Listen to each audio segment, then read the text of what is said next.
Multi-plate clutch. Adding plates to a clutch unit to form a multi-plate clutch will increase its torque capacity without increasing spring strength or clutch diameter. This clutch assembly has 3 clutch plates with friction material riveted to both sides of each. An internally splined hub on each clutch plate mates with the splines on the clutch shaft. A cast iron separator plate fits between each clutch plate. This friction unit, that is clutch plate, is between the flywheel and the pressure plate when the pressure plate assembly is bolted to the flywheel. A pressure plate assembly consisting of a steel cover, a pressure plate and a segmented diaphragm spring and a release bearing and operating fork.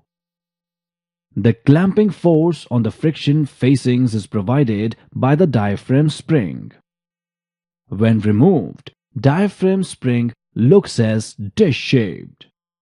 As the pressure plate covers tightens, diaphragm spring flattens out to exert a force on the pressure plate and the clutch plate.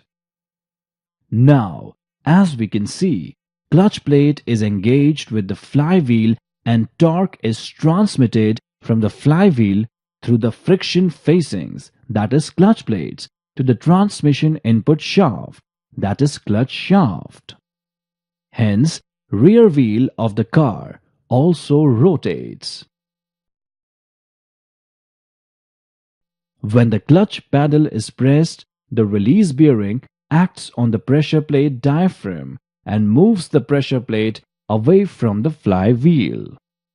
This releases the clamping force on the facings and separator plate and allows flywheel to rotate freely without turning the clutch shaft.